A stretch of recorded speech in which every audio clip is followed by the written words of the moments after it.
উম্মে সালমা বলেন, হুজুর কেন কান্দেন রক্ত মাখা মাটি শরীরে লইয়া? আমার নবী বলেন, উম্মে সালমা রে, বোতলের মাটির দিকে তাকাইয়া দেখ, বোতলের মাটির অবস্থাগুলো দেখ। উম্মে সালমা বলেন, তাকাইয়া দেখি বোতলের মাটি লাল হয়ে গেছে। আবার রাসূল বলেন, উম্মে সালমা রে, আমার হুসাইন কারবালায় নাই রে, কারবালায় না। উম্মে সালমা বলেন, প্রশ্ন করলাম, ইয়া রাসূলুল্লাহ, হুসাইন তো কারবালায় শহীদ, আপনার রওজার পাশে কাঁদলো কে জানতে চাই। আমার নবী বলেন, আরে উম্মে সালমা, আমার হুসাইন যখন কারবালার জমিনে তীরের আঘাতে নানা কইয়া ডাক মারছে রে, আমি নবী রওজা থেকে বাহির হইয়া দৌড় মারছি। ওই সময় রহমতের ফেরেশতারা আমার রওজার পাশে বসে বসে কাঁদছে। আমি কারবালায় যাইয়া দেখি আমার হুসাইন তীরের আঘাতে রে নানা নানা কইয়া গড়াগড়ি করে। আমি হুসাইনকে আনজায়া ধরেছি। হুসাইন তীরের আঘাতে যতটা গৈর দিছে রে, আমি রাসূল হুসাইনের সাথে ততটা গৈর কারবালার জমিনে দিয়েছি। এই হুসাইনের রক্ত কারবালার মাটিতে পড়েছে, এই রক্ত মাখা মাটি আমি নবীর গায়ে লাগছে।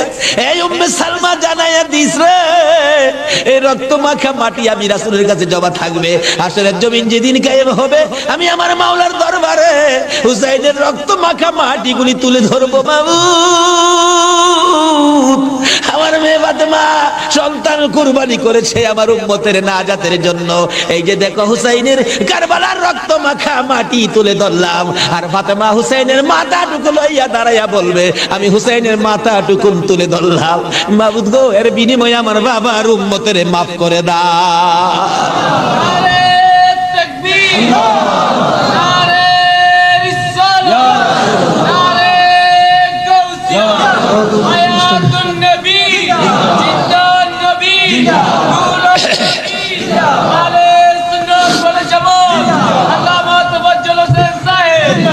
ভাই সাহেব, এই যদি হয় হুসাইনের রক্ত আমাদের নাজাত, এই যদি হয় ফাতেমার সন্তান কুরবানি করে আমাদের জন্য, রাসূল যদি এত কষ্ট করে আমাদের জন্য, এই আহলে বায়াতের মহব্বত আমাদের কাছে থাকা দরকার আছে কিনা বলুন তো? তাদের আলোচনা, তাদের জীবনী আমাদের প্রত্যেকের অন্তরে রাখা দরকার আছে কিনা বলুন তো? আল্লাহ আমাদেরকে আজকের মাহফিলে সেই বুঝটুকুন দান করে দেখ, সকলে বলুন আমিন। আসুন, আজকে দোয়া হবে। এই মাহফিলের আয়োজন যারা করেছেন, এই ব্যবসায়ী ভাইদের ব্যবসায়ীর জন্য আল্লাহ বরকত দেন। খাস করে শুনলাম যে তারা সংগঠন করে এই মাহফিলের জন্য 3 টাকা করে রোজ জমা করে এই কষ্ট করে হুসাইনের প্রেম ভালোবাসা, নবীর প্রেম ভালোবাসার পরিচয় দিয়েছেন। আজকে আল্লাহ আমাদেরকে কি দেয় এটা দেখবো আখিরি মোনাজাতের মধ্যে। প্রশ্ন করবেন, হুজুর কি দেখবো? দেখবেন মোনাজাতের পর যদি দেখেন শরীরটা হালকা লাগে, মনটা শান্তি লাগে, তাহলে মনে করবেন এই মাহফিলের বরকতে জীবনের গুনাহ মাফ করে যা দাবি করছিলেন সব পুরা করে দিয়েছে। আসুন, দোয়ার আগে ওই নবীর প্রেম ভালোবাসা মহব্বতের সহিত একটু দুরূদ ও সালাম মদিনা পাঠায় দে। ইয়া নবী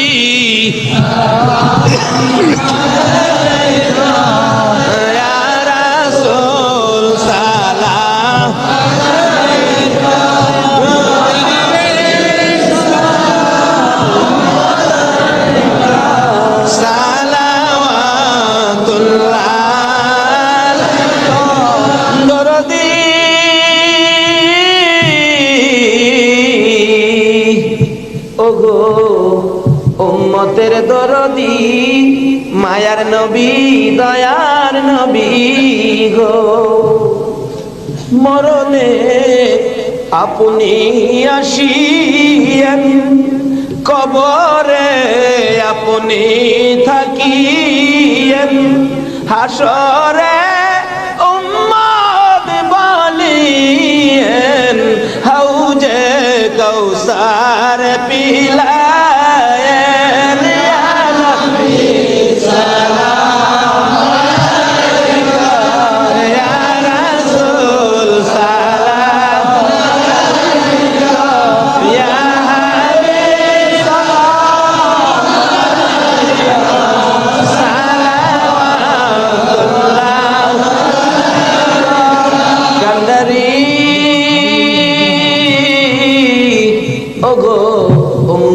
কান্ডারি, গুনাহগারের বন্ধু, দয়ার নবী, মায়ার নবী, ও উম্মতের কান্ডারি। ওদের জমিনে আমার নবীকে যখন 2 খান দান দান মোবারক ভেঙে দিল, মাথা লোহার টুপি ভেঙে টুকরা করে মাথার ভিতরে ঢুকাইয়া দিই। আমার নবী বেহুশ হইয়া যখন পড়ে যায়, জিবরাইল আমার নবীকে দুই হাতে উঠাইয়া উহুদ পাহাড়ের মাঝামাঝি একটা পাথরের কাছে যাইয়া ডাকতেছে, উহুদের পাথর রে দেখ, যেই নবী না হইলে তুই হতে না, আমি হইতাম না, কোন কায়নাতের কিছু হতো না, এই নবীকে মারতে মারতে বেহুশ করেছে, একটু বিছানার ব্যবস্থা করে দে, আল্লাহর বন্ধুকে শুয়াইয়া রাখি।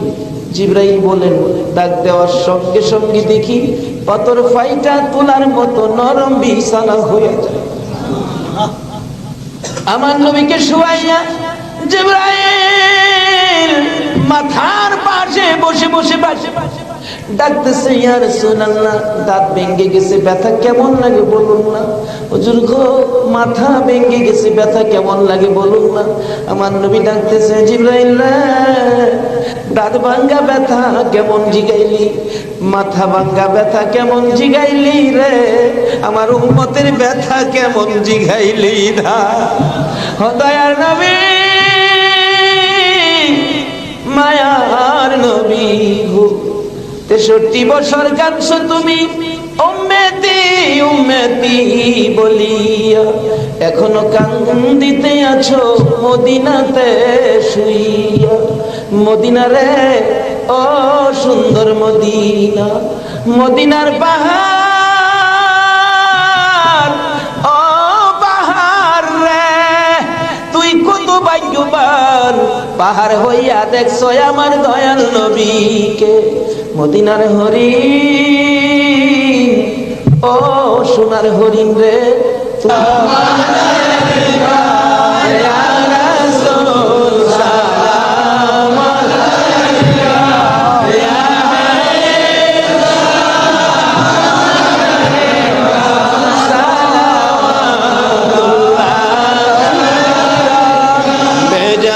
मेरे दुरूद व सलाम बरगुज़ीदा नबी पर अपने मुदम बलगल उला बिकमालिही कशफत दुजा बिजमालिही हसनत जमीउ खिसालिही सल्लु अलैहि व आलिही सल्लिमू या कौम बल सल्लु अला सदरिल अमीन मुस्तफा मा जा इल्ला रहमतल लिल आलमीन।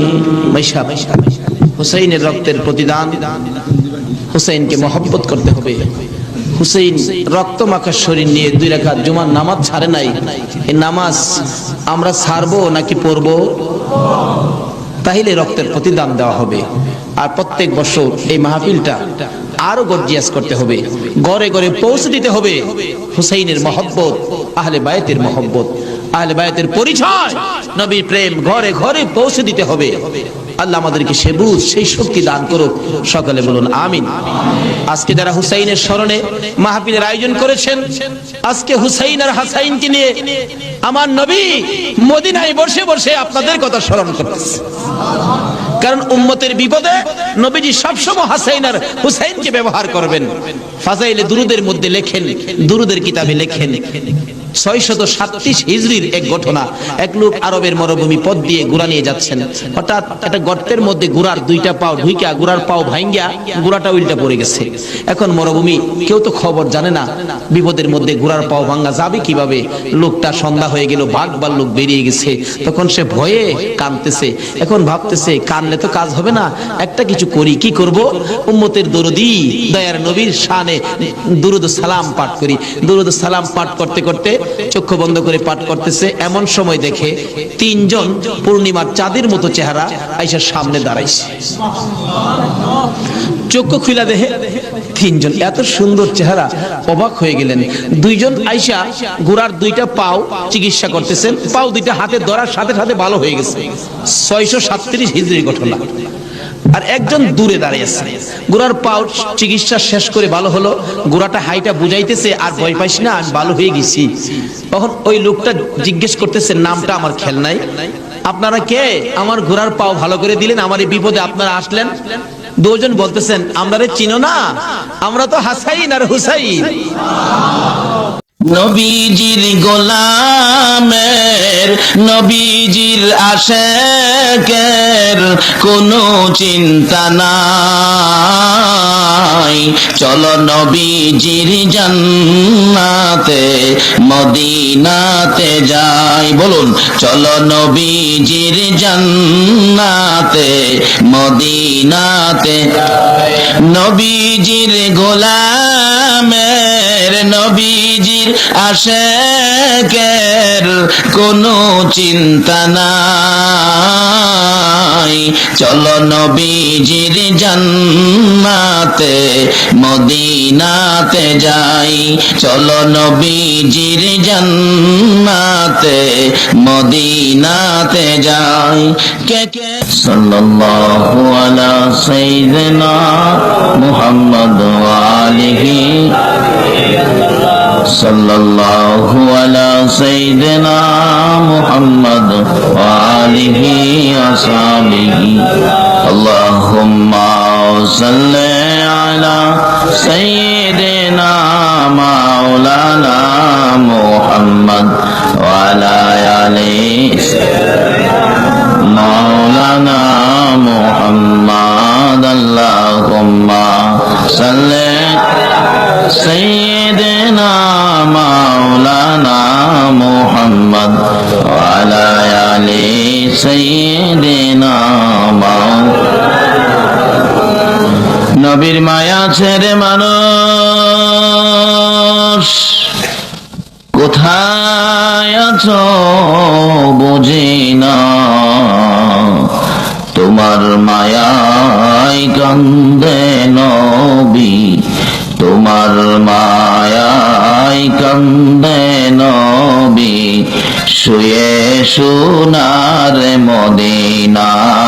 আল্লাহুম্মা সাল্লি সাইয়্যিদিনা মাওলানা মুহাম্মদ ওয়া আলা আলি সাইয়্যিদিনা মাওলানা। কবে জানি ডাকাশিবে এই বাড়ি ঘর সারিতে, আপন পোশাক খুলে খুলে সাদা কাপন পরিতে। আল্লাহুম্মা সাল্লি সাইয়্যিদিনা মাওলানা মুহাম্মদ ওয়া আলা আলি সাইয়্যিদিনা মাওলানা। বলগাল উলা বিকামালিহি কশফাত দুজা বিজামালিহি হাসনাত জামিউ খিসালিহি সাল্লাল্লাহু আলাইহি। বাবারা ভাইয়েরা, কষ্ট হইতাছে আপনাদের? আমি এখনো ভূমিকার মধ্যে রইলাম, আলোচনার সামনে একটু লম্বা হবে। একটু কষ্ট কি করতে রাজি আছেন? সবসময় তো ঘুমাবেন, কালকেও ঘুমাবেন, একটা রাত্র দেন। এই রাত্র হয়তো আর কয়টা হায়াতের মধ্যে আছে আমরা কি কেউ বলতে পারি? আজকে এখানে বসা, এমনও হইতে পারে কালকে এমন সময় সাদা কাফন পরে কবর। যদি এই রাত্রগুলো নবীর ভালোবাসায় নিয়ে কবরও যেতে পারি, বলুন আমাদের ভাগ্য ভালো হবে না খারাপ হবে? কবরে যাওয়ার সময় নবীর নামের একটা দোহাই দিতে হয় কিনা? নাকি কোন নেতা নেত্রীর দোহাই দিলে চলবে? বর্তমানে তো তত্ত্বাবধায়ক সরকারের দোহাইও দেওয়া যায় মনে হয়। দেওয়া যাবে কি? কোন দেওয়া যাবে না কেন? যার কথাই ঢাকা থেকে চট্টগ্রাম পর্যন্ত রাস্তার দুই পাশে বিল্ডিং ভাঙ্গা পরিষ্কার, এরকম ব্যক্তির দোহাই কবরে দেওয়া যাবে না? যাই দিব হেরেও ধরবো, যার দোহাই দিব হেরেও ধরবো। শুধুমাত্র একজন ব্যক্তিত্বের দোহাই কবরে দেওয়া যায়, সেটা হলো বিসমিল্লাহি ওয়া আলা মিল্লাতি রাসূলিল্লাহ। নাকি কে কোন পার্টি করেন, কে কোন দল করেন, এই পার্টি দলের নেতা নেত্রীর নাম কইলে ছাইরা দিব? কাজী যা দোহাই কবরে মুক্তি পাওয়া যায়, এই নবীকে চিনা আমাদের দরকার আছে কিনা? কারণ কয়দিন থাকবেন এই দেশে? আমাদের আগে যারা আসছিল তারা চলে গেছে, আমরা যারা আছি আমাদেরও যাওয়ার বিষয় পড়ছে। শুধু খালি ফ্লাইট ডেটটা বাকি। ফ্লাইট ডেট কবে জানি কার ফ্লাইট ডেট হয়, আর মসজিদের ইমাম সাহেব মাইকে ঘোষণা দেয় আগামীকাল সকাল 10:30টায় আব্দুল মালিকের শেষ বিদায়ের অনুষ্ঠান। বলুন অনুষ্ঠানটা কি হবে? জানাজা। দেখবেন একটা বিমান আছে মসজিদে থাকে, সাইরিফায়া বিমান, এটা তেল মোবিল লাগে। বাংলাদেশ বিমানে সৌদি যাবেন, আপনাকে হাফ ডাউন টিকিট দিবে। কাতার যাবেন, হাফ ডাউন টিকিট। কুয়েত যাবেন, হাফ ডাউন টিকিট। মসজিদের কোনায় যে একটা বিমান থাকে, এটার মধ্যে কিন্তু হাফ ডাউন টিকিটের ব্যবস্থা। শুধু কি যাওয়ার টিকিট, আসার টিকিট আগে যারা গেছে কেউ আসে নাই, কেউ আসে নাই। আমাদের দেশে একটা প্রচলন আছে, গলা কাটা ভিসা। ভাই লাগে, বিদেশ গেছে, 8 দিন পরে দেখি বাড়ি। কি রে বেটা, 2 লাখ টাকা খরচ করে বিদেশ গেলে এখন বাড়িতে কান্দে, সব শেষ। কিসে এয়ারপোর্টে ধরাত পড়ছি, গলা কাটা ভিসা, 8 দিন পরে আবার পাঠাইয়া দিচ্ছে। আচ্ছা, আপনাদের এই এলাকায় কবর থেকে 8 দিন পরে আইসা বলতেছে আমার গলা কাটাই ভিসা কবরে দিছে, এই খবর পাইছেন কেউ? ফাইনাল ভিসা, গলা কাটা ভিসার ব্যবস্থা কবরে নাই।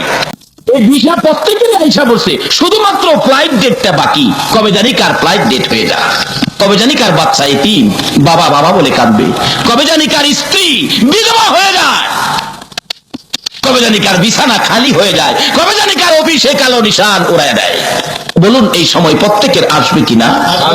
তার আগে লং সম্পর্ক করি ওই ব্যক্তির সাথে যার উপর আল্লাহ নিজে 24 ঘন্টা দুরূদ শরীফ পড়ে। এই নবীর সাথে সম্পর্ক থাকলে লাভ হবে না লস হবে? তাই আসুন, তাই বলতেছিলাম, এই নবীর ভালোবাসায় ভারতের জমিনে সে পাকিস্তানি যুবক আব্দুর রশিদ নবীর সরাসরি সাক্ষাৎ। নবী কথা দিয়েছেন আমার পাশের বিছানায় ঘুমাবে। এই নবীর ভালোবাসায় কি লাভ হবে না লস হবে? তাই বলতেছিলাম, আসুন এই নবীর পক্ষে আসুন। এই দেশ ছেড়ে দিতে হবে। নবী ছাড়া কবরে যায়েন না, নবী ছাড়া নামাজে যায়েন না, নবী ছাড়া হজ করতে যায়েন না, নবী ছাড়া মাদ্রাসায় যায়েন না, নবী ছাড়া মসজিদে যায়েন না, নবী ছাড়া কবরে যায়েন না, নবী ছাড়া হাসরে যায়েন না, নবী ছাড়া মিজানো যায়েন না। কোন ইবাদত করে নবী ছাড়া যত ইবাদত আছে, কোন ইবাদত দিয়ে আমার আল্লাহ খুশি হবে না। বাস্তবে আসুন না, উত্তম ইবাদত নামাজ। আমাদের এই এলাকায় উত্তম ইবাদত কিসেরে বলে? সারা পৃথিবীতে বল উত্তম ইবাদত নামাজ। এর মধ্যে সারা দিনে 5 ওয়াক্ত নামাজ। প্রথম ওয়াক্তটা হলো ফজর। প্রথম ওয়াক্তটা ফজরের নামাজ কয় রাকাত? 4 রাকাত নামাজ। কিভাবে পড়বেন বলুন তো? 2 রাকাত সুন্নত, 2 রাকাত। আচ্ছা, সুন্নত আগে পড়েন না পরে পড়েন? আচ্ছা, আগে পড়েন কেন? আগামীকাল থেকে আমি বলে দিলাম পরে পড়বেন। আপনারা কি মানবেন? মাশাআল্লাহ, খুশি হলাম। মৌলবীর কথাও মানি না, আল্লাহর বিধানই রাইট। কি কর, আল্লাহর সিস্টেম রাইট। মৌলবীর কথা মানবেন না, আমার দেশের মৌলবীর কথা মানে। মৌলবীর কথা মাইন না মানুষ নবীরেও আবুল তাবুল কয়, হয় না? নবী আমাদের মতো মানুষ, এই সেই নানান কথাবার্তা কয়। নবী আমাদের মতো মানুষের মা আয়েশা সিদ্দিকা বলেন, নবীজি একদিন পায়খানা মুবারক আদায় করে আসছেন। পায়খানা মুবারক, পায়খানাকেও শুধু পায়খানা বললে বেয়াদবি হয়, মুবারক বলতে হবে। পায়খানা মুবারক আদায় করে আসলে মা আয়েশা বলেন, আমি দেখতে গেলাম আল্লাহর হাবিব, আল্লাহর দোস্ত, যার খাতিরে সব, এই নবীর পায়খানা মুবারকের রংটা জানি কেমন, পায়খানা মুবারকটা একটু দেখে আসি। মা আয়েশা সিদ্দিকা রাদিয়াল্লাহু তাআলা আনহা কিছুক্ষণ ঘোরাঘুরি করে দেখে আসলেন, কই পায়খানা মুবারক তো নাই, মনে হয় পায়খানা করে নাই। ঘরের মধ্যে এসে টেনশন ফিল করতেছে। আচ্ছা, আয়েশার মনে কি নবীজি কি জানতে বাকি আছে? নবীজিকে, আয়েশা কি খবর? হুজুর, না কিছুই না। না কিছুই না কইলেই হবে না, আমি নবী জানতে বাকি নাই, বলো কি খবর? হুজুর, ভাবছিলাম আল্লাহর বন্ধুর পায়খানা মুবারকের রংটা কেমন দেখতাম, গেছিলাম। হুজুর, আপনি কি পায়খানা করেন নাই? নবীজি হাসে, পায়খানা করছি তো, কই দেখলাম না তো। রাসূল বলেন, আয়েশা তুমি ভাববো না আমি তোমাদের মতো একজন মানুষ। আমি নবী পায়খানা মুবারক আদায় করার সময় এই জমিনটা হা করে থাকে আমি নবীর পায়খানা খাওয়ার জন্য। আমার পায়খানা করতে দেরি, জমিন খাইতে দেরি করে না। যেই নবী পাকের পায়খানা মুবারক খাওয়ার জন্য জমিন পাগল, আর আমরা পায়খানা কুত্তাও খায় না, অথচ আমরা তুলনা করি নবী আমাদের মতো মানুষ। এরকম নয়।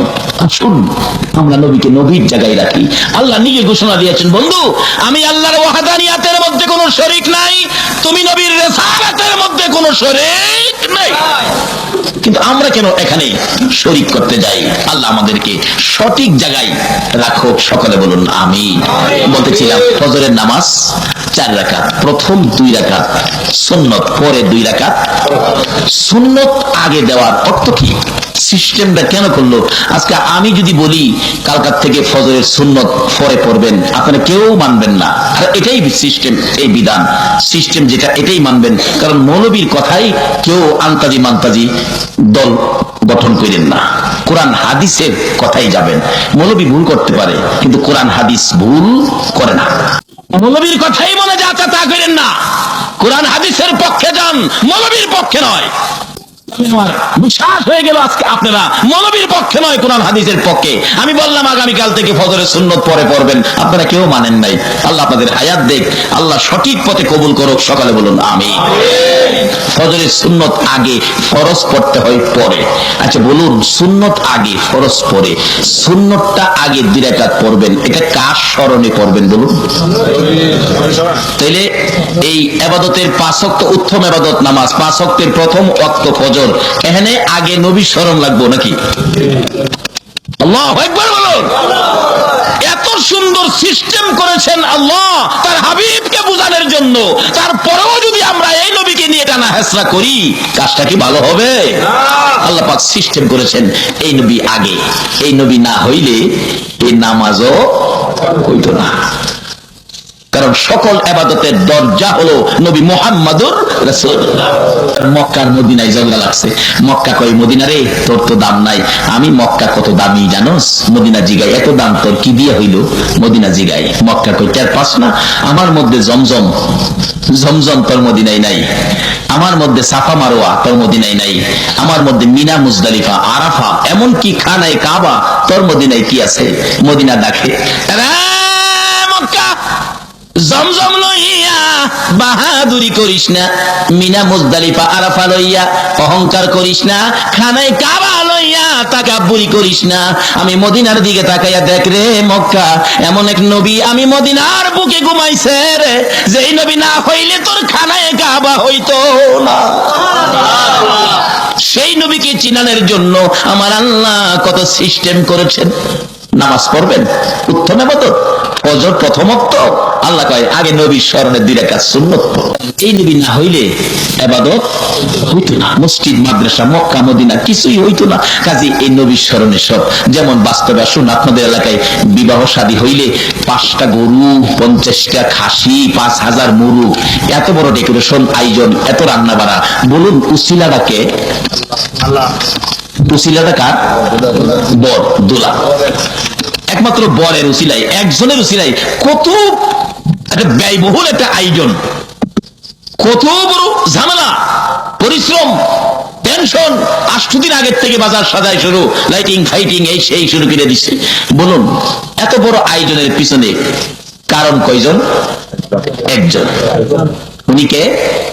বর। কথাটা বোঝাতে পারলাম না? উনি কে? আয়োজনের মেন কে? বর। আচ্ছা বিয়ের দিন মেহমান ঠিকই 5000 এসে পড়ছে, কিন্তু বর আসে না। আপনি বলেন, আপনাদের দেশের বিচারে বলুন, বর আসে নাই, মেহমান 5000, মেয়ের বাবা কি এই মেহমান খাওয়াইবো? মেহমানের দিকে চাইতেই না, খালি দেখবো গিরে গিরে বর কই, কিরে ভালো বরের খবর কি? এমনি দেখে বরের বাবা আইছে, বিয়াই কি খবর, ছেলে কোথায়? বিয়াই মনে দুঃখ নিন না, কানা দানা খাওয়ান, ছেলে আজকাল 8টার ফ্লাইটে মালয়েশিয়া চলে গেছে। বলুন মেয়ের বাবা এ আয়োজন কি ছেলে পক্ষের কাউরে খাওয়াইব? যদি একটু গরম হয় লাড়ি লইব, কইব তোরা না খাওয়াইয়া কুকুরে খাওয়াই তো আয়োজন। মেহমান, মেহমানের মর্যাদা নাই কেন? যার খাতিরে মেহমান ইনি সাথে নাই। তাই আল্লাহ বলছে যার খাতিরে ইবাদত, এই নবীর সুন্নত 2 রাকাত। আল্লাহু আকবার বলুন। যার খাতিরে ইবাদত, এই নবীর সুন্নত আগে যদি না লাগাও, আমি আল্লাহ খুশি না, তোমার ইবাদত কবুল করি না। এই নবী হলো আমাদের নবী, যে নবীর নবুয়তির কারণে সকল নবীর নবুয়তি পাইলেন। আজকে সেই নবীর উম্মত আমরা যে কত দামি, আল্লাহ ঘোষণা দিয়েছেন বন্ধু তোমার একজন উম্মত দুনিয়ার জমিনে থাকতে দুনিয়াটা ধ্বংস হবে না, কিয়ামত হবে না। তবে বিজাতিরা মাঝে মাঝে দাও দেয় কিয়ামত করতো। একবার আইছিল না চট্টগ্রাম, আসেন নাই কিয়ামত কয়েক বছর আগে? নির্ধারিত টাইম করে দিল কোন বিজ্ঞানী, দুনিয়া বলে কিয়ামতে যাবো, দুনিয়ার হ্যাঁ বাপের। কি আমরা মুসলমানও দেখছি মাশাআল্লাহ জিনিসপত্রের দাম বাড়াই লিখছে, কয় মুখ তারিখে তো শেষ, যা খাইবার খায় না, জি ফোলা কবরদা বাড়ি বানাইছে, নাতি নাতকর দেখা যাইতো, ইমান হারা হয়ে গেছে, নাউজুবিল্লাহ। বলুন কোন বিজ্ঞানীর কথা সত্য হবে না রাসূলে পাকের কথা সত্য হবে? রাসূল তো কিয়ামতের নমুনা দিয়ে গেছেন, বহু দূরে আছে কিয়ামত। এগুলি আজকে আলোচনা নয়, কিভাবে হবে কিভাবে আসবে এটি অন্যদিন। আসুন আমরা সেই নবীর উম্মত, যে নবীর উসিলাতে কুল কায়নাত। আজকে সেই নবীর আদর্শ মুসলমানদের কাছে নাই বিধায় আজকে মুসলমানদের অধপতন। যেই নবীর উম্মতের এত সহজে আল্লাহ পাক মাপ দিয়ে দেন। আমার আলোচনাটা ছিল সেখানে, তারপর আমি কোরআন শরীফ থেকে যা তেলাওয়াত করেছি, হাদিস শরীফ থেকে আলোচনায় যাইতেছি, একটু লম্বা হয়ে যাইতেছে। আপনাদের কষ্ট হয় না তো? আবার একটু কষ্ট করেন নবীর পক্ষে। নবী যদি না খাইয়া আপনার আমার জন্য পেটে পাথর লাগাইতে পারে, আমরা কি এটা রাইতের কিছু সময় দিতে পারবো না? যারা এই নবীকে চিনেছে নিজের জীবনটা পর্যন্ত দিয়ে দিছে, আমরা শুধু রাত্রের কিছু সময় দিব, রাজি আছি না? তাই আসুন, বলতেছিলাম আমার নবী রওনা হলেন। নবীর ভালোবাসায় কি পাইবেন সেটার পরেই আমি আমার বাস্তব আলোচনায় যাচ্ছি। সঠিক পথ রাসূলের পথ, সঠিক পথ রাসূলের আদর্শের পথ। কাজে এই পথটাকে ধরতে পারলেই আমাদের মুসলমানদের শান্তি, মুসলমানদের বিজয়। এবার নবীজি যাইতেছেন আবু বকর সঙ্গে। মুখের মধ্যে হাত বুলাইলে, আগে বাড়িঘর ছিল না, এখন বাড়িঘর। কথাটা খেয়াল আছে? এখন তো বাড়িঘর দেখা যায়। হুজুর একটা বাড়ি তো দেখা যায়। রাসূল বলেন, তা যাও বাড়িতে কে আছে দেখো। একটা দৌড় দিলেন, যায় দেখে বাড়ির গেটে যে নাম লেখা, নামের থেকে কে মুসলমান, কে ইহুদি, কে খ্রিস্টান, কে হিন্দু বোঝা যায় না? বাড়ির গেটে নাম লেখা নিবারণ চন্দ্র সাহা। তাহলে আপনারা কি মনে করবেন? হিন্দু। বাড়ির গেটে নাম লেখা চৌধুরী মোহাম্মদ আব্দুর রহমান, এটা কি ভাববেন? মুসলমান। আবু বকর বলেন, বাড়ির গেটে নাম দেখে বুঝে ফেলেছি এই লোকটা ইহুদি, কারণ ইহুদির বাড়ির খাউন মুসলমান খাইতে পারে না। দৌড়া এসে পড়ছে, ইয়া রাসূলুল্লাহ বাড়ি আছে ঠিক, কিন্তু খাবার সম্ভব হবে না। কেন? হুজুর গেটের মধ্যে নাম দেখিছি, নামে বুঝে ফেলেছি লোকটা ইহুদি। ইহুদির খাবার না খাইয়া মইরা যাবো হুজুর, খাইতাম না। রাসূল বলেন, এত পেটে খিদা, একটা কাজ করো, কি দেখো না বাড়িতে কেউ আসেনি, যাও। বাড়ির দিকে তাকায় দেখে আবু বকর একটা মহিলা দেখা যায়, পালঙ্গের মধ্যে বসা, খাড়ের মধ্যে বসা, খাড়ের নিচে ছোট্ট একটা ছাগলের বাচ্চা, আর কেউ নাই। হুজুর দেখলাম একটা মহিলা আছে বাড়ির ভিতরে, ছোট্ট একটা ছাগলের বাচ্চা আছে, আর কিছু নাই। রাসূল বলেন, আবু বকর রে, মহিলাটাকে বলো ছোট্ট বাচ্চাটা দেওয়ার জন্য, আমরা দুইজনে দুধ খাইয়া দেই। সুবহানাল্লাহ।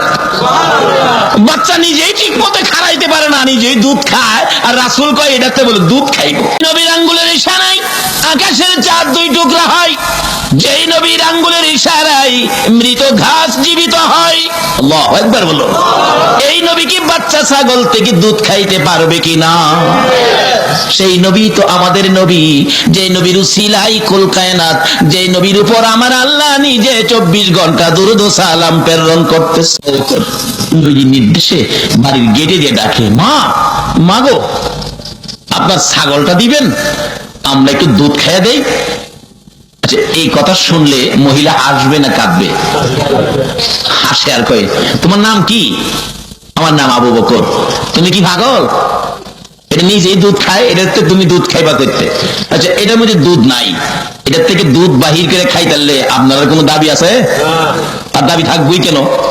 এটা তো দুধ নাই, এটার থেকে আমি বাহির করব, আপনাদের কি? কিন্তু নবীজি বাহির করার ক্ষমতা আছে নেই?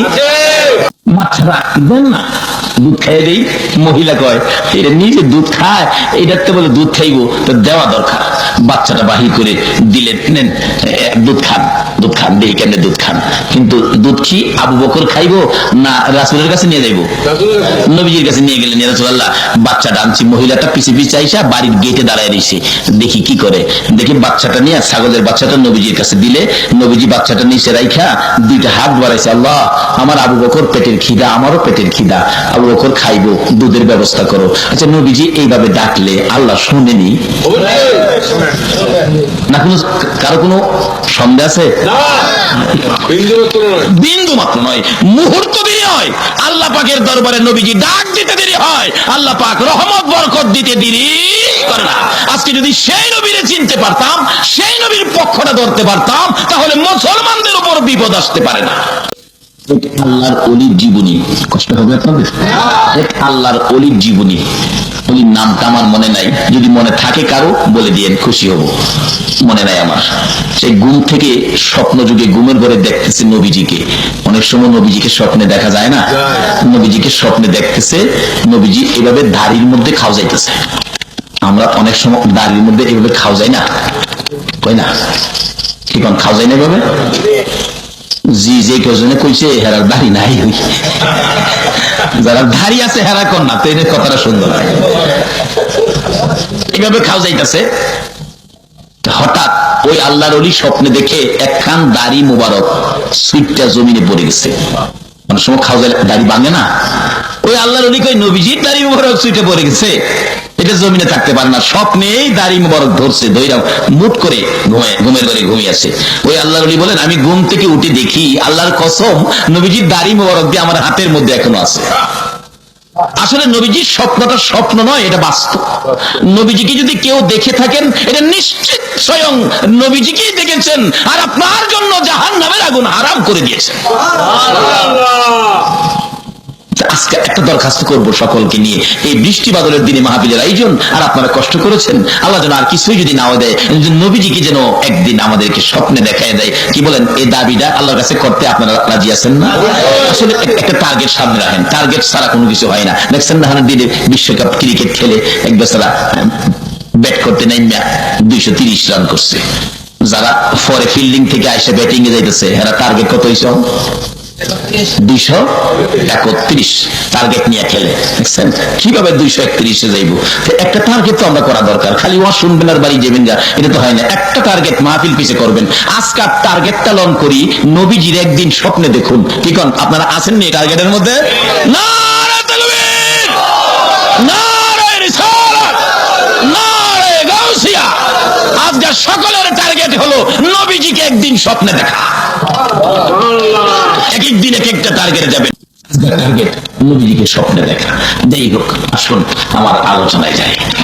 এবার বাচ্চা নবীজির হাতের নিচে নবীজি দোয়া করতেছেন। বলুন, নবীর দোয়া আল্লাহ কবুল করেনি?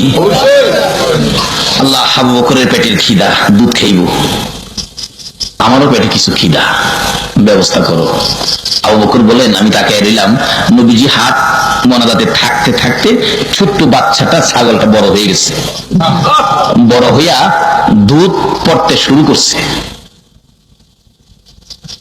এটা কোন দলের আলেম অস্বীকার করার কোন ক্ষমতা নাই, কোন দলের আলেমের অস্বীকার করার ক্ষমতা নাই। মহিলাটাও বাড়ির গেট থেকে দেখতেছে।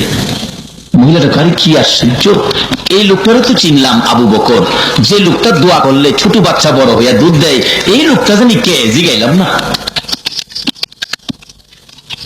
আমার নবী বলেন, আবু বকর রে, দুধের ব্যবস্থা হয়েছে, যা যা মহিলাটার কাছ থেকে দুধের বান্ড নিয়ে আসো। বান্ড নিয়ে আসলেন, নিচে ধরলেন, দুধ দোহন করবেন, বালতি ভরে গেল বরকতের দুধে। আল্লাহু আকবার বলুন। আমার নবী বলেন, আবু বকর, পেটে খিদা লইয়া রে, খা, বেশি করে খা। আবু বকর বলেন, ইয়া রাসূলুল্লাহ, আমি আগে কিভাবে খাবো? আপনি নবী আগে খান। নবীজি আগে খাইলেন। বলুন, দুধের দাম আরো বাড়ছে কিনা? আগে দুধ খাইলেন, তারপরে আবু বকরের হাতে দিলেন। আবু বকর বলেন, নবী পাক পেট ভরে খাইলো, আমি আবু বকর পেট ভরে খাইলাম। আল্লাহর কসম, আগে যা ছিল এখনো দুধ তাই দেখা যায়। নবী বলেন, আবু বকর, আরো খাবিনি? না হুজুর, আর খাবো না। তাহলে দুধ সহ, বান্ড সহ, ওই ছাগলের বাচ্চা সহ বাচ্চার মালিকের কাছে ফিরাইয়া দাও। দুধ সহ, ছাগল সহ, বান্ড সহ নিয়ে গেলেন। মা, এই জেলাও তোমার ছাগল, এই জেলাও তোমার দুধ, এই জেলাও তোমার বান্ড, সব তোমারে দিয়ে গেলাম। এবার ছাগলের মালিক মহিলাটা ছাগল লইয়া ঘরের ভিতরে যাইয়া ডাকে, ছাগল রে, কার পরশে রে? বাচ্চা ছাগল বড় হয়ে গেলে, দুধ ছাড়া ছাগল দুধ দিতে শুরু করলে, কিতাব লেখি ওই ওই ছাগলটা এই একটা না 30 বছর পর্যন্ত দুধ দিয়েছে, বাচ্চা বিয়ানের প্রয়োজন পড়ছে না। আমার নবীর মধ্যে বরকত আছে কিনা বলুন? মা বোনেরা, আসো না এই নবীর পক্ষে আসো না। কেন এই নবীর পক্ষে আসবে না? তোমরা মহিলা হইয়া যখন এই পৃথিবীর জমিনে জন্ম নিতা, মা বাবারা তোমাদেরকে কলঙ্ক মনে করে গলায় টিপে মারতো, গলায় ছুরি দিয়ে কাটতো, কোন কোন মহিলাকে জীবন্ত কবর দিয়ে দিতেন, কলঙ্ক মনে করে তোমাদের এই অবস্থা ছিল। যেদিন এই রাহমাতুল লিল আলামিন নবী, রহমতের নবী, বরকতের নবী, উম্মতের কান্ডারি নবী দুনিয়ার জমিনে এসেছে, এদিন থেকে মহিলাদেরকে এইভাবে হত্যা করা বন্ধ করে দিয়েছে। বলুন মহিলারা আগে এই নবীর পক্ষে যাওয়া দরকার আছে কিনা? যদি যাইতে পারো গো মা বোনেরা, তোমাদের পুরস্কারের বাজেট কি হবে এটার পরেই আমার বাকি আলোচনায় যাচ্ছি। এবার যাইতেছে বাচ্চা লইয়া, ছাগলের বাচ্চা লইয়া, দুধ লইয়া ঘরের ভিতরে ঢুকতেছে।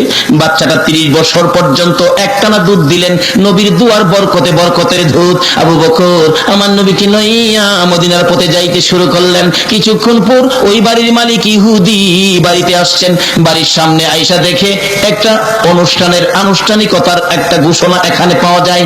বাড়ির মধ্যে কি যেন অনুষ্ঠান হয়েছে, একটা রান্না বাড়া খাবার হইলে যেমন বাড়ির আশেপাশে গেলে গন্ধ পাওয়া যায়। ইহুদি বলেন বাড়ির গেটে দাঁড়াইয়া কেমন কেমন লাগতেছে।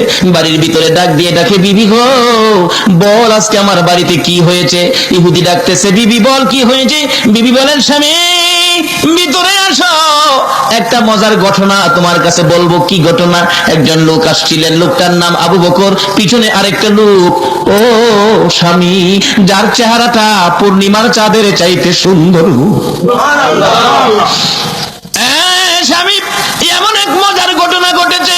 কি ঘটনা ঘটেছে রে বিবি? খাবারের জন্য কিছু চাইলেন, আমার ছাগলের বাচ্চাটা নিলেন। ওই সুন্দর লোকটা হাত বাড়ায় দোয়া করলে, এই যে দেখেন বাচ্চা বড় হয়ে দুধ দিতেছে। দুধ কত, 7 বালতি ভর্তি দুধ। ও স্বামী, যে লোকটা নিয়েছিল লোকটার নাম আবু বকর, পিছনের লোকটার নাম আমি জানি না। একটা চিৎকার মারছে ইহুদি, ও বিবি বাড়ির কাছে সোনার খনি পাইলি রে, রাখতে পারলি না। বিবি চিনলে না, ইনি এই তো উম্মতের কান্ডারি রে, ইনি এই তো গুনাহগারের বন্ধু, যার খাতিরে কুল কায়নাত, ইনি হলেন রাহমাতুল লিল আলামিন নবী রে। হ্যাঁ বিবি বল কোন পথে আমার রাসূল গিয়েছে, আমি রাসূলের পক্ষে চলে যাব। একটা দৌড় মারছে, বিবি দেখাইলেন এই দিকে গিয়েছে। পিছনে যাইয়া নবীজির পাও মুবারকে ধরে কাঁদতেছে, ইয়া রাসূলুল্লাহ যার বাড়িতে বকরির দুধ খেয়েছেন এটা আমার বাড়ি, আমার বিবি আপনাকে চিনতে পারে নাই। নবী গো আমি বহুদিন যাবত আপনার সন্ধানে ঘুরতেছি, আজকে বাড়ির কাছে পেয়েছিলাম, বিবি চিনতে পারে নাই, আমি চিনি ফেলেছি, আমার কালিমাটা পড়াইয়া মুসলমান বানাইয়া দেয়। লম্বা ঘটনা, এদিকে আলোচনা নয়। যাইতে যাইতে মদিনার সীমানার কাছাকাছি চলে গেলেন। মদিনায় খবর পৌঁছে গেল, মক্কার সূর্য, মক্কার মতি, ও মদিনার মানুষ আজকে তোমাদের মদিনার দিকে আসতেছে, মক্কার সূর্য বুঝি মদিনায় উদিত হয়ে যাবেন। এই খবর পাইয়া বড় বড় লোকেরা তৈয়ার হয়ে গেলেন, নবীকে নিজের বাড়িতে নিয়ে যাবেন, টাকা পয়সা দিবেন, জায়গা জমি নবীকে দিয়ে দিবেন। এইভাবে লোকেরা প্রস্তুতি নিচ্ছেন। কিতাব লেখে হযরত আবু আইয়ুব আনসারীর বিবি অত্যন্ত গরিব মানুষ, কে দিবেন গো নবীরে ভালোবাসা? আবু আইয়ুব আনসারীর বিবি ঘরের মধ্যে বসে কান্দে, রান্না করে বসে কান্দে, বিছানায় শুয়ে শুয়ে কান্দে। মাবুদ গো আমি তো গরিব মানুষ, তোমার রাসূল আমার বাড়িতে নিতে পারবো না, কোথায় রাখবো, কোথায় বসাবো, এই ক্ষমতা আমার নাই। একটা কদম যদি আমার বাড়িতে তোমার বন্ধুর লাইগা যাইতো, আমি আবু আইয়ুব আনসারীর বিবির জীবন ধন্য হইয়া যাইতো। মাবুদ গো আমি তো গরিব মানুষ, তোমার বন্ধুকে রাখতে পারবো না, একটা কদম আমার বাড়িতে তোমার বন্ধুরে লাগাইয়া নিও। এই বলে কান্দে। সকালবেলা ঘুম থেকে উঠে উঠান বাড়ি পরিষ্কার করে ঝাড়ু দেয়, রাস্তাটা পর্যন্ত ঝাড়ু দেয়, না জানি এই রাস্তায় রাসূল আসে। মা বোনেরা, তোমাদের মতোই মহিলা আবু আইয়ুব আনসারীর বিবি সকালবেলা রাস্তা পর্যন্ত পরিষ্কার করে, আর চোখের পানি দূর হয় না, খালি কান্দে। নবীজির একটা কদম যদি তার বাড়িতে লাইগা যাইতো।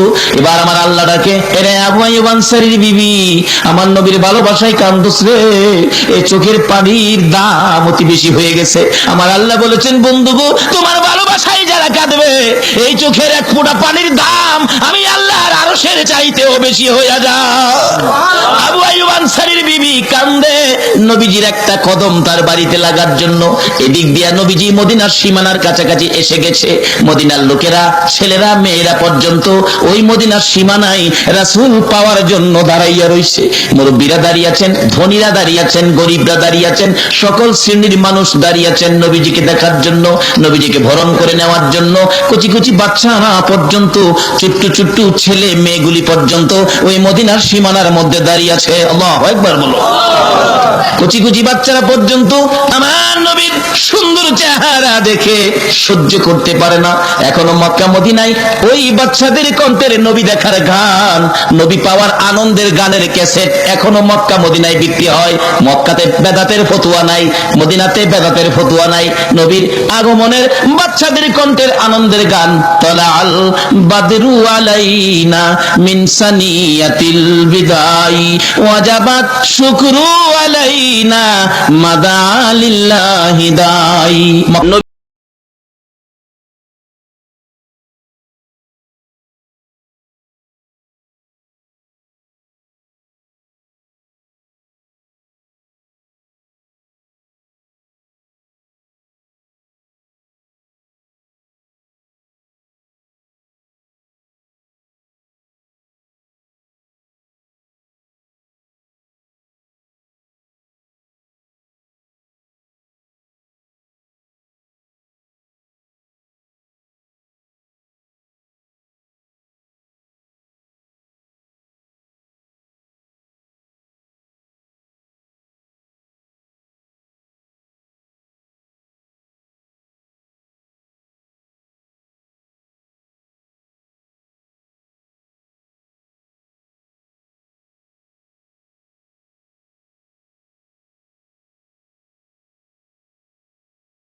এই কাগজটা কাফনের ভিতরে দিয়ে দিও, কারণ জীবনে কোনো ভালো কাজ করার সময় আমার ছিল না। কবরে যাইয়া কোনো প্রশ্নের সম্মুখীন হইলে এই কাগজটাই দেখাবো। আখিরি নবীর উম্মত হইলে বলে আল্লাহ জান্নাত দেয়, এটাই আমি ভালো কাজ করে কবরে আইছি, এর বেশি কোনো কাজ আমার আমলে নাই, এই কাগজটা দেখাইয়া আমি জান্নাতি হব। হাসান বসরি কথা মতো তাই করলেন। মৃত্যুর পরে কবরে রাইখা চলে আসলেন সবাই, গভীর রাত্রে ঘুমিয়েছেন সবাই। হাসান বসরি রহমাতুল্লাহ আলাইহি বলেন, রে পৃথিবীর মানুষেরা, আমি স্বপ্নে দেখি শামাউন আমার ঘরে এসে আমারে ডাকতেছে, ও হাসান বসরি, এই লও তোমার কাগজ, তোমাকে দিয়ে গেলাম, তোমার কাগজ আমার প্রয়োজন পড়ে নাই। আল্লাহর কসম রে হাসান বসরি, আখিরি নবীর উম্মত হইয়া নবীর কালিমাটা লইয়া কবরে যাওয়ার কারণে আমার আল্লাহ আমারে জান্নাত দান করেছে। রে আখিরি নবীর উম্মতেরা, এই নবীর উম্মত হইয়া যারা পৃথিবীতে এসেছো, এর চেয়ে বড় কপালওয়ালা মানুষ পৃথিবীর জমিনে আর নাই। তাই এই নবীর পক্ষে থাকতে বলুন আমরা রাজি আছি কিনা? কিসের ভয়? এই নবীর পক্ষের মেহমানের এই শানে আমি গজল বানাইছি, বলবো বলবো। নবীজির গোলামে নবীজির আশেকে কোনো চিন্তা নাই, চলো নবীজির জান্নাতে মদিনাতে যাই, চলো নবীজির জান্নাতে মদিনাতে যাই। নবীজির গোলামে নবীজির আশেকে কোনো চিন্তা নাই, চলো নবীজির জান্নাতে মদিনাতে যাই, চলো নবীজির জান্নাতে মদিনাতে যাই। কে কে যাবে মদিনায়, মদিনাতে কান্দে নবী উম্মতের মায়া। কে কে যাবে মদিনায়, মদিনাতে কান্দে নবী উম্মতের মায়া।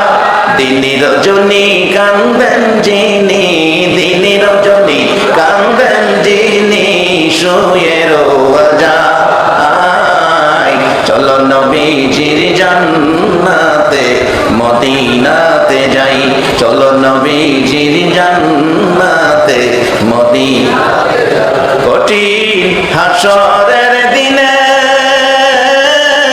বেহেশত যাবে না নবী উম্মত বিনে, কঠিন হাসরের দিনে বেহেশত যাবে না নবী উম্মত বিনে। মাফ করিয়ে দিবেন আল্লাহ, মাফ করিয়ে দিবেন আল্লাহ নবীর উসিলায়, চলো নবীজির জান্নাতে মদিনাতে যাই, চলো নবীজির জান্নাতে মদিনাতে যাই। রে বাবারা ভাইরা, মেরাজুন নবী এই ঘটনা কেন ঘটলো, তার কারণ কি? এত উপরের সফর কেন নবীর করতে হলো? নবীর জন্য নয়, নবী ঘর বাড়ি করার জন্য নয়, নবী গাড়ি বাড়ি করার জন্য নয়, নবীর জীবনের সবগুলি কষ্ট উম্মতের নাজাতের জন্য। বাবারা ভাইরা, মেরাজুন নবী এই বরকতের মাস, এই মাসের বরকত কত আমরা জানি না। এই মাসটা হলো ভালোবাসার মাস, এই মাসটা গুনাহ মাফের মাস, এই মাসটা দাবি আদায়ের মাস, এই মাসটা দোয়া কবুলের মাস, এই মাসটা জান্নাতের ফায়সালা হওয়ার মাস। একবার বলুন আল্লাহু আকবার। রে বাবারা ভাইরা, এই মাসে আমার নবীকে আমার আল্লাহ এমন এক কাজ করিয়েছে, সকল নবী রাসূলের জন্য যা ছিল অসম্ভব, পৃথিবীর সকল নবী রাসূলের জন্য যা ছিল অসম্ভব, আমার নবীর জন্য সেটা হয়ে গেল সম্ভব। এমন এক সফর আমার আল্লাহ তার বন্ধুকে করাইলেন, যা কোনো নবী রাসূলের পক্ষে সম্ভব ছিল না। কেন এই সফর এত উপরে নিয়ে গেলেন? বাবারা, ইচ্ছে করলে যে আলোচনাগুলো কাবা কাউসাইনে বসে বন্ধুর সাথে বন্ধু 27 বছর আলোচনা করেছেন, ইচ্ছে করলে মদিনায় বসে করতে পারতেন, ইচ্ছে করলে মক্কায় বসে করতে পারতেন। কেন মক্কা মদিনায় বসে না করে এত উপরে নিয়ে গেলেন? এর মধ্যে হাজারো কারণ দেখা যায়। একটা কারণ হলো এখন বিজ্ঞানের যুগ, বিদুর্মীরা বিজ্ঞান দিয়ে আকাশে যায়, চন্দ্রে চলে যায়। এখন বিদুর্মীরা চন্দ্রে যাবে, আকাশে উড়বে। মুসলমান যদি উপরে যাইতে না পারে, মুসলমানদের দুর্বলতা হবে, মুসলমানদের মুখ কালো হয়ে যাবে।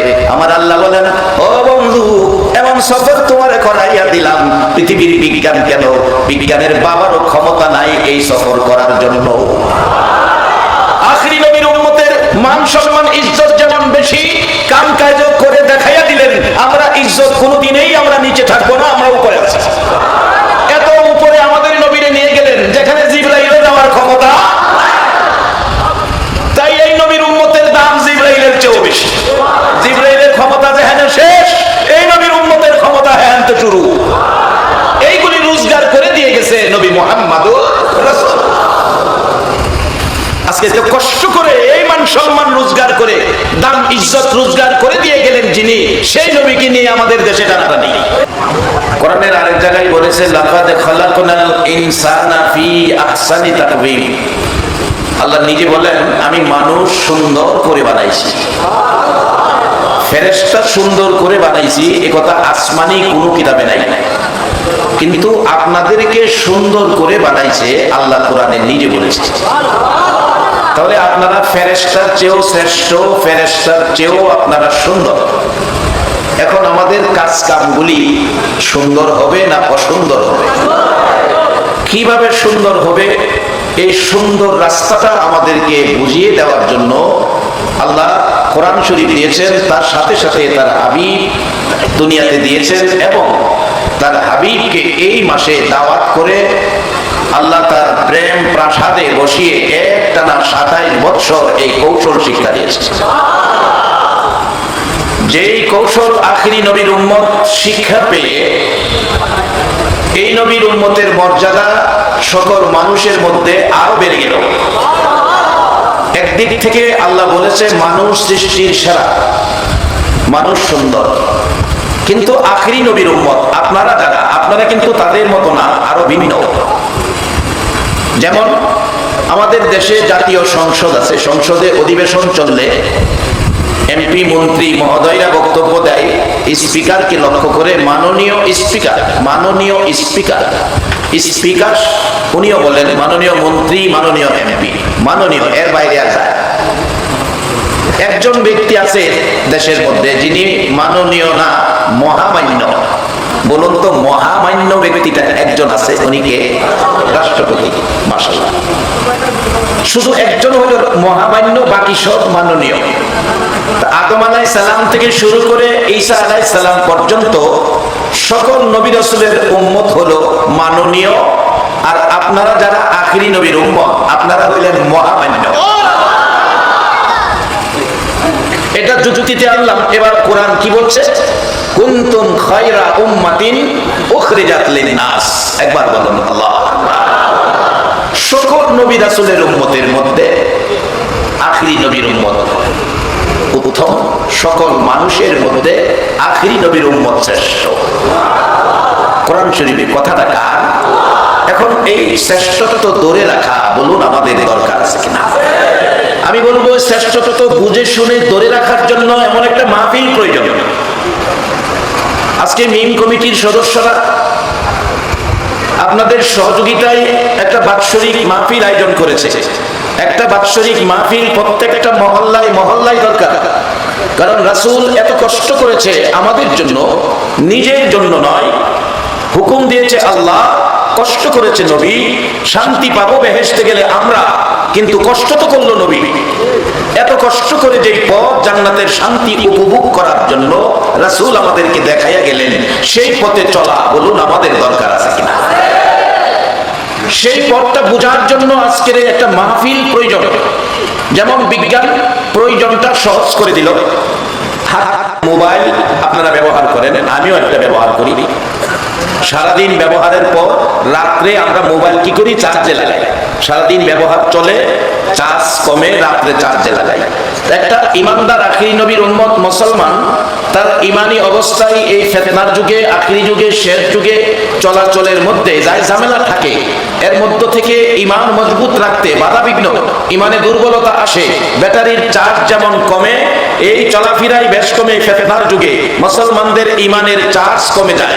এজন্য একটা কোরআনের মাহফিল যদি হয়, তাহলে এই মাহফিলে যখন ইমানদাররা বসে কোরআন সুন্নাহর আলোচনা শুনবে, এক মাহফিলে 1 বছরের ব্যাটারি চার্জ হয়ে যাবে। এটা দিলাম যুক্তি। এবার কোরআন কি বলছে? কোরআন কি বলছে একবার বলুন আল্লাহু আকবার। 1400 বছর আগে আপনাদের কথা আমার নবী স্মরণ করে আপনাদের জন্য এক বাজেট আদায় করে দিয়ে গেলেন।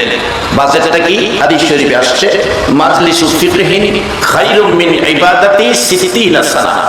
মাজলিসু ফিকহিন খায়রুম মিন ইবাদাতি 60 সানা। আজকের এই কোরআনের মাহফিলে যারা বসে আছেন, রাসূল বলেছেন কোরআনের এক মাজলিসে বসার বিনিময় 60 বছর ইবাদতের চেয়েও বেশি নেকি আল্লাহ আপনাদেরকে দান করে দিয়েছে।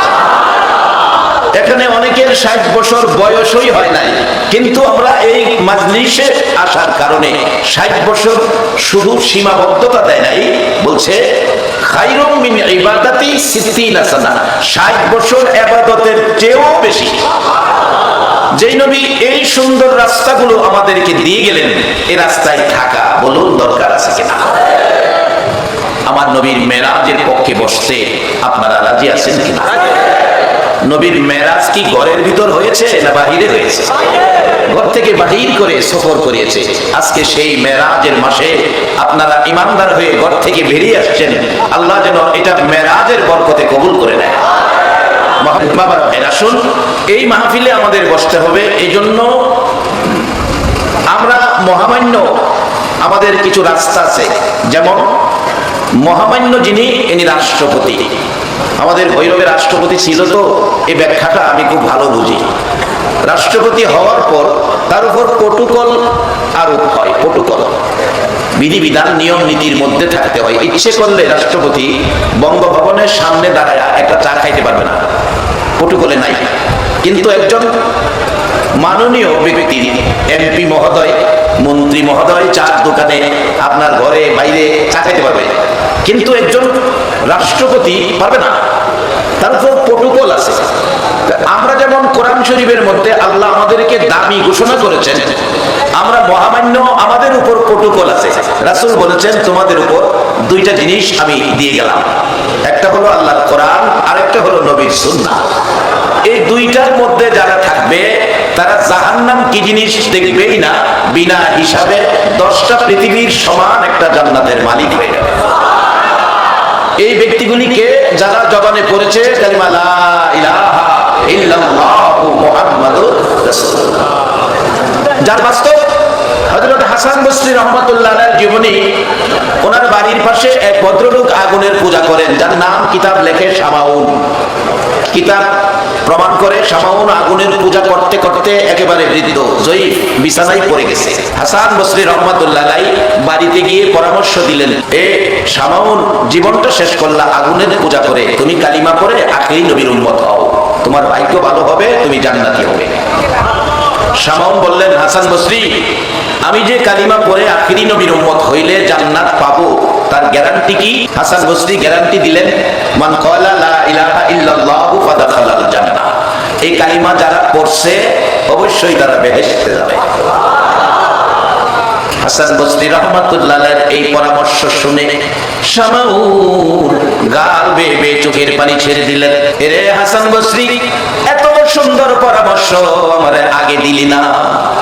আগে যদি এই পরামর্শ পাইতাম, আখিরি নবীর উম্মত হয়ে জান্নাতি মেহমান হতাম, জীবনে দুনিয়ার জমিনে যতদিন থাকি ভালো কাজ করে যাইতাম। বাবারা আমার, আল্লাহ কোরআন শরীফের মধ্যে ঈমানদারদের প্রতি নির্দেশ করেছেন, ইয়া আইয়ুহাল্লাযীনা আমানুর কাউ ওয়াসজুদু ওয়াবুদু রাব্বাকুম আফআলুল খায়রা লাআল্লাকুম তুফলিহুন। সকল মানুষকে কয় নাই, আমানু ঈমানদারদেরকে ডাকে। ও আমানু ঈমানওয়ালা, কালিমাওয়ালা, আখিরি নবীর উম্মত মুসলমান, রুকু সিজদার মাধ্যমে রবের ইবাদত করো, এরপরে জান্নাত দিব কয় না, এরপরে বলে ভালো কাজ করো। রুকু সিজদার মাধ্যমে ইবাদতের পর ভালো কাজ করো। তাহলে বোঝা গেল রুকু সিজদার মাধ্যমে যে ইবাদত, এটার পরেও মনে হয় আমরা কিছু ভেজাল করি। এই জন্য আল্লাহ রুকু সিজদার মাধ্যমে ইবাদতের সাথে ভালো কাজ রাখলেন। ভালো কাজ করো, যদি ভালো কাজ করেন তাহলে পুরস্কার কি? লাআল্লাকুম তুফলিহুন, সফল কাজ হবে, অর্থাৎ